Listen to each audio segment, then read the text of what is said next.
আসসালামু আলাইকুম রহমতুল্লাহ। দেশ ও প্রবাসের সকল ভাই ও বন্ধুদের আমার সালাম ও শুভেচ্ছা। তো আমি আজকে একটা বিষয় নিয়ে আলোচনা করব। সেটা হলো আসলে আমাদের জীবনে যাহা কিছু প্রয়োজন থাকে বা আমরা যা কিছু পাই তা থেকে কিছু আমাদের আহ, উপকারও হয়, আবার কিছু আমাদের ক্ষতিও হয়। তো যদিও কোনো কিছু আমরা একদিক আহ, পাইতে হয়, কোনো একটা দিক হারাতে হবে, এটা মনে রাখতে হবে। তো আমাদের সবাই জানেন কিছুদিন আগে আমেরিকাতে প্রেসিডেন্ট নির্বাচন হয়েছে এবং প্রেসিডেন্টের ডোনাল্ড ট্রাম্প নির্বাচিত হয়েছেন।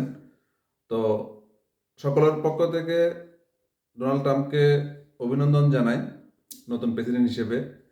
কিন্তু দেখেন, ডোনাল্ড ট্রাম্প ক্ষমতা আসার পিছনে ওনার কিছু আহ, পরিকল্পনা উপস্থাপন করেছিলেন এবং কিছু আশ্বাস দিয়েছিলেন। সেগুলি হলো যে সারা পৃথিবীতে উনি যখন ক্ষমতায় থাকেন তখন কোনো যুদ্ধ সংগঠিত হয় না। উনি চেষ্টা করেন যুদ্ধগুলি স্থগিত করার জন্য বা বন্ধ করার জন্য। তো আপনারা জানেন বা আমরাও জানি, সকলেই জানি, আমেরিকাবাসী ওরা যুদ্ধ পছন্দ করে না।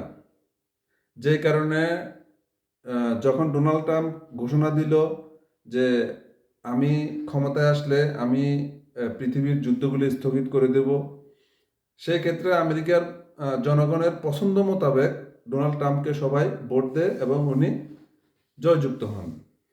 কিন্তু বর্তমানে মনে রাখতে হবে, আমরা হয়তো অনেক বড় একটি আনন্দের খবর পাবো ইনশাল্লাহ, হয়তো আমরা অপেক্ষায় আছি।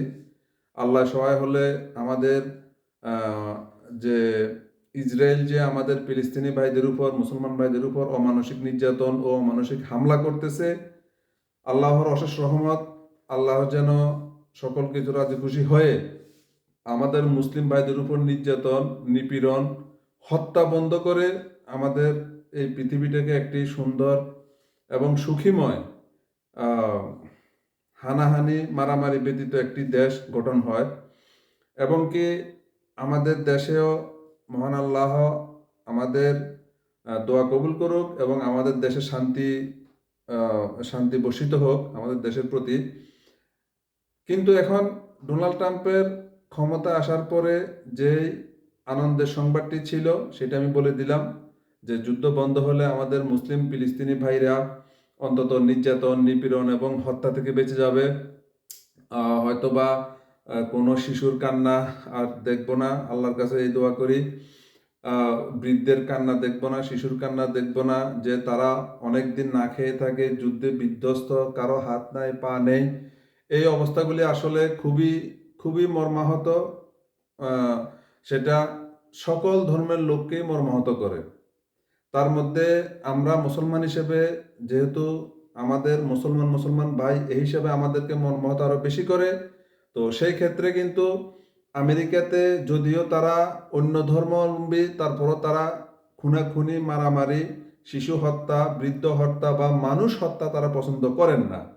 তাই আপনারা দেখেছেন অনেক সময় আমেরিকাতে অনেক প্রকার আন্দোলন হয়েছে, এবং কি সেই আন্দোলনগুলো হয়েছে শুধু ফিলিস্তিন সেভ, ফিলিস্তিন সেভ। আর গাজা সেভ, ফিলিস্তিন সেভ, এসবগুলো নিয়ে আন্দোলন হয়েছে। ইসরায়েল যেন কোনো প্রকারের যেন কোনো হামলা না করে ফিলিস্তিনের উপর।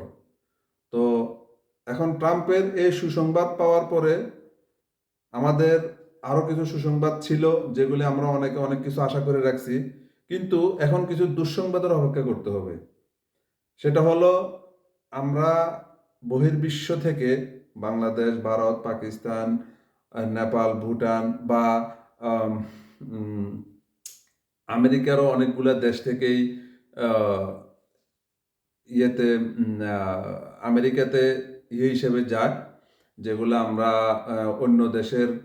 আহ, তো আমরা জানি যে আমরা যখন একটি দেশ থেকে অন্য দেশে আমরা অধিবাসী হিসেবে হই, তখন ওই দেশে আমাদেরকে বৈধতা দেয় এবং আমাদের ওই দেশের জন্মগ্রহণকারী আমাদের সন্তানদেরকে জন্মসূত্রে নাগরিকত্ব পাওয়া যায়। তো সেই ক্ষেত্রে আমরা সবাই জানি যে আমাদের বাংলাদেশ এবং আমাদের আরও আশেপাশে যে দেশগুলি আছে, বাংলাদেশেরও প্রায় 50 থেকে 1 লক্ষ লোক হবে বর্তমানে অধিবাসী বা জন্মসূত্রে নাগরিকত্ব পেয়েছিল আমেরিকাতে। তারপরে আম, সেরকম ইন্ডিয়ার মানে আমাদের 1 লক্ষ হবে কোনটা, যেটা আমাদের নাগরিকত্ব পেয়েছিল বা এখনো আমাদের গ্রিন কার্ড পাওয়ার আশা করে, সেটা ইন্ডিয়ার ক্ষেত্রে দেখা যায় 10 লাখেরও বেশি। এখন ট্রাম্প কিন্তু এসে একটা ঘোষণা দিয়েছে, যেটা আগের নির্বাচনে ওনার প্রতিশ্রুতি ছিল যে আমি অধিবাসীদের কিছু নিয়মকানুন চেঞ্জ করব, এবং কি করেছিলেন। এবারও কিন্তু উনি এইটা আরো কঠোরভাবে করবেন বলছেন, যে অধিবাসীদের উনি কোনো স্থান দিবেন না। যারা অবৈধ অধিবাসী আছে তাদেরকে তো অবশ্যই বিতাড়িত করবেন। আবার যারা জন্মসূত্রে বর্তমানে আমেরিকার নাগরিকত্ব আছেন তাদেরকেও বিতাড়িত করা হবে। এবং যারা আহ, মা বাবা মা বা বাবা অবৈধ কিন্তু জন্মসূত্রে সে বৈধতা পেয়েছে বা নাগরিকত্ব পেয়েছে, এদেরকেও মানে দেশ থেকে বিদায় করবেন। তো এখন এটা আমাদের জন্য দুঃখের বিষয়। তো এই ব্যাপারে আমাদের কিছু কষ্ট মেনে নিতে হবে। আমাদের আনন্দের দিক হলো আমাদের মুসলমান ভাইরা নির্যাতন থেকে বেঁচে যাবে। আরও কিছু অআনন্দের বিষয় হলো আমরা হয়তো অনেক উৎসাহ হয়ে ট্রাম্পকে নির্বাচন করেছি। তো এই ট্রাম্পের এইসব কিছু নিয়ম কানুনের কারণে আমাদের দেশের এবং আমাদের জাতির এবং আমাদের পাড়া প্রতিবেশী দেশেরও অনেক ক্ষয়ক্ষতি হবে। তো সর্বশেষ আমাদের আনন্দের ব্যাপারটাই আমরা মাথায় রাখি, যে আমাদের মুসলিম ভাইরা আল্লাহর অশেষ রহমতে হয়তো আর মৃত্যুবরণ করবে না, হত্যা হবে না। এই কথায় আমি খুবই আনন্দিত। তো আল্লাহর কাছে দোয়া করি আল্লাহ যেন ফিলিস্তিনের উপর রহম করেন। ওকে, ধন্যবাদ। আল্লাহ হাফেজ।